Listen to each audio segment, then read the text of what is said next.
तिवारी जी को जाके मनोज तिवारी जी को बोली है रिंकी आके पापा पापा करे। रिंकी आके पापा बहुत अच्छा से करते हैं मनोज तिवारी जी। उनको बोलिए कि रिंकी आके पापा जाके किसको करिए। यहाँ पर अगर केजरीवाल आ रहे, यहाँ पर अगर चंद्रशेखर आ रहे, यहाँ पर अगर फिल्म स्टार के लोग आ रहे तो वो सिर्फ और सिर्फ राजनीति करने नहीं आ रहे। सोनम वांगचुक जी के शरीर को देखते हुए तुम लोगों को तो शर्म आना चाहिए। तुम लोग और पानी में डूब के मर जाना चाहिए कि तुम लोग एक ट्वीट करने लायक भी नहीं हो।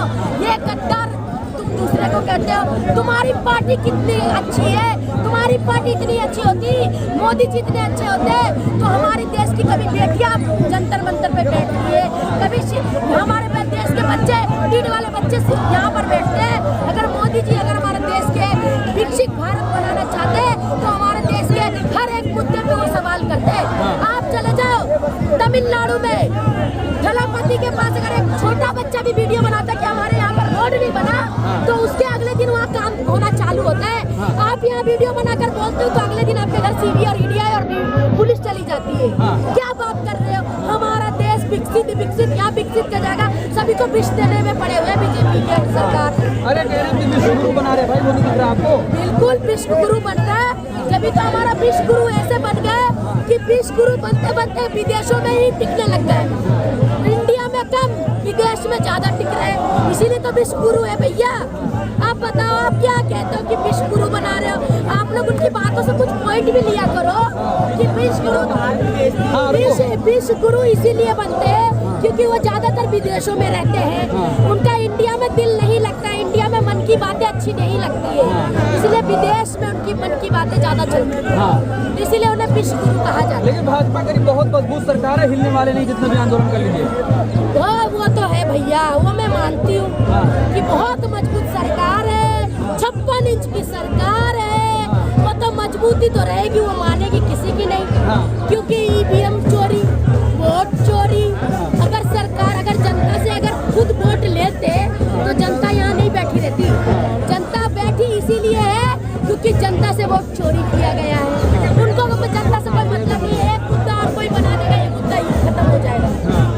मोदी जी को कोई फर्क नहीं पड़ता। जिनकी बीवी चली गई उन्हें फर्क नहीं पड़ा, जिनकी बेटी कह रही सॉरी जिनकी बीवी चली गई उन्हें फर्क नहीं पड़ा, तो उनको इन बच्चों का क्या फर्क पड़ेगा। एक बात बताओ, एजुकेटेड बच्चे, पढ़े लिखे बच्चे, सारे नीट वर्क करने वाले, IAS IPS की तैयारी करने वाले बच्चे, ये पढ़े लिखे को एक चौथी पास राजा कैसे समझ जाएगा भैया। देश के लिए त्याग दिया है। आपकी बीवी है नहीं तो आपने करा नहीं, तो देश के लिए फिर बीवी मत करो, फिर चले जाओ ना, पहाड़ पे रहो ना।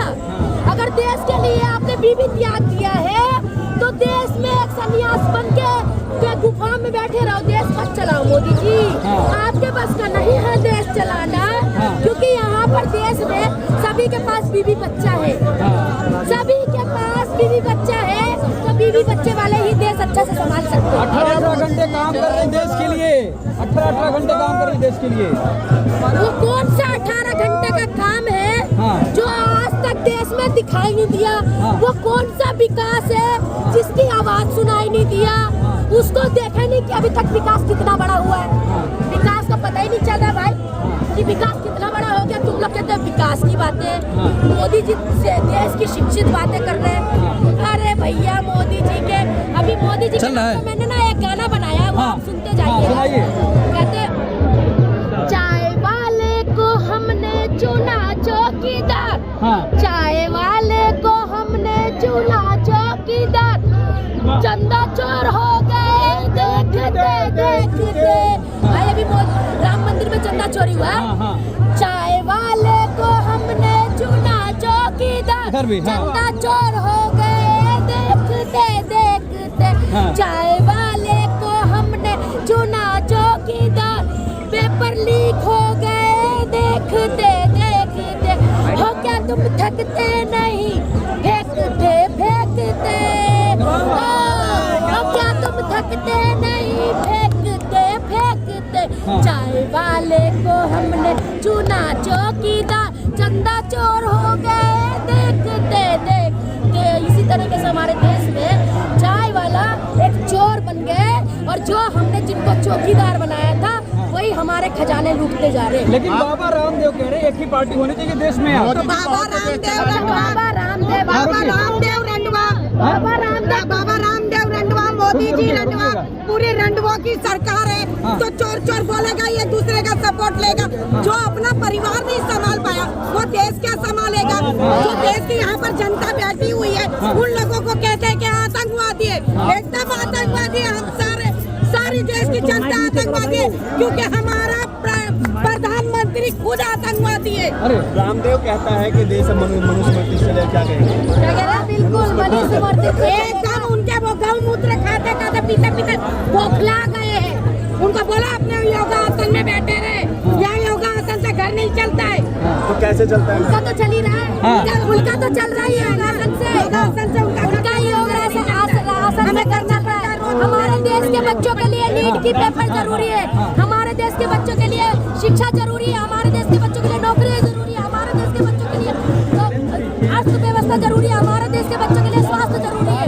हमारे देश के बच्चा गाय वाला मूत्र का दवाई, गाय वाले मूत्र का पतंजलि का प्रोडक्ट नहीं खाएगा। हमारे देश के बच्चे को नौकरी दीजिए, हमारे देश के बच्चे को शिक्षक दीजिए, हमारे देश के बच्चे को जो नीट का पेपर लीक कर रहे हैं उसे दीजिए। आप समझ लीजिए सिर्फ बच्चों के साथ गलत नहीं हो रहा। अगर हम लोग बीमार पड़ते हैं हमें भी डॉक्टर देखता है। अगर झोला छाप डॉक्टर आ गया तो हमारा ऑपरेशन की जगह किडनी की जगह गुर्दा, किडनी की जगह गुर्दा और गुर्दा की जगह फेफड़ा सब खत्म हो जाएगा। तो हमारे भविष्य की बात है इसमें। अगर हमारी भविष्य नहीं होगा, जैसे मोदी जी ने इस देश को लूट लिया उसी तरीके से हमारे देश की जनताओं को लूटने का पूरा व्यवस्था कर दिया पेपर लीक करके। लेकिन लाला रामदेव कह रहे हैं एक ही पार्टी होनी चाहिए, एक ही नेता होना चाहिए, वो मोदी है कोई नहीं। एक बात सुनिए, एक ही नेता सुनो, एक ही नेता आपने बोला ना कि एक ही नेता होना चाहिए। अगर एक ही नेता होगा तो आपने हिटलर शाही भी देखी होगी, हिटलर शाही भी देखी होगी। क्या चाहते हो आप, हिटलर शाही बन जाए क्या हमारी सरकार? हमारे देश हिटलर शाही फिर से लाना चाहते हो क्या?